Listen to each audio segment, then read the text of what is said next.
Si Ferdinand Waldo de Mara Jr., na mas kilala bilang Fred de Mara, ay itinuturing na isa sa pinakamagaling na magpanggap sa kasaysayan. Sa malaking bahagi ng kanyang buhay, mula 1921 hanggang 1982, hindi siya namuhay bilang Fred de Mara.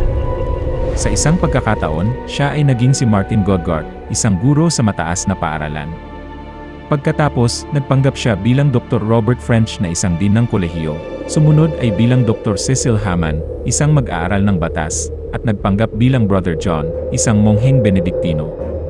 Bukod dito, nagtrabaho rin siya bilang chaplain sa ospital, assistant warden sa bilangguan, aktor sa Hollywood, at, ang pinaka-hindi kapanipaniwala sa lahat, ay nagpanggap bilang isang surgeon sa isang barkong pandigma ng Canadian Navy.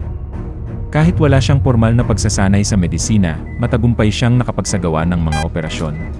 Malinaw na nagawa ni de Mara na magpanggap sa lahat ng mga natatanging posisyong ito dahil sa kanyang photographic memory at napakataas na IQ. Nagawa niyang isaulo ang mga kinakailangang impormasyon at teknik sa iba't ibang posisyon na kanyang ginampanan sa pamamagitan lamang ng mga aklat.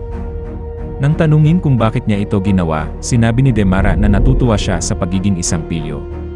Alam mo ba na ang Biblia ay nagsasabi tungkol sa isang nilalang na gumagawa ng isang malaobra maestrang pagpapanggap bago ang pagbabalik ni Jesus? Sapagkat ang mga gayong tao ay mga bulaang apostol, mga magdarayang manggagawa na nagpapakunwaring mga apostol ni Kristo. At hindi katakataka, sapagkat si Satanas man ay nagpapakunwaring anghel ng kaliwanagan. Ikalawang Korinto, Kapitulo 11, versikulo 13 at 14.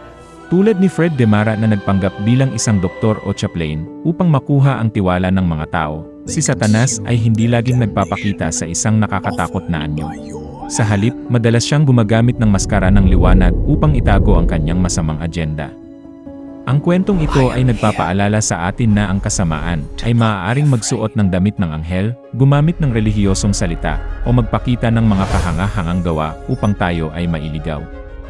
Kung paanong ang mga pasyente ni de Mara ay nagtiwala sa isang peking doktor, maaari tayong mapahamak kung ang ating basehan ng katotohanan ay ang panlabas na anyo lamang, sa halip na ang malalim na pagsusuri sa espiritu at sa bunga ng gawa.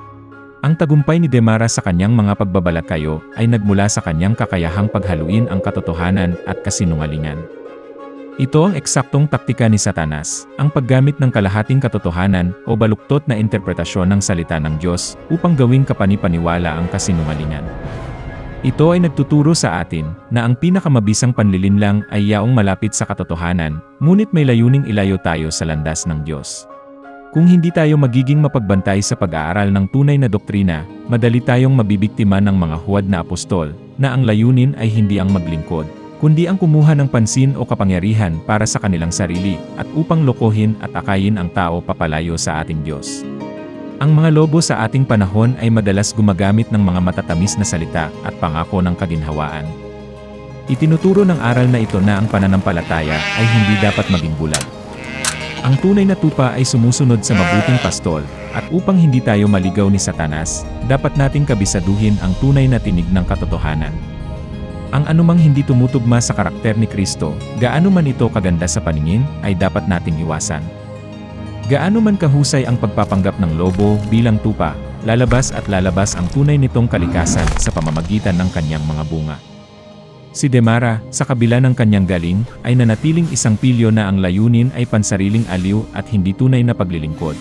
Gayon din si Satanas, ang kanyang bawat hakbang ay humahantong sa pagkaligaw, pagkasira, at kapahamakan.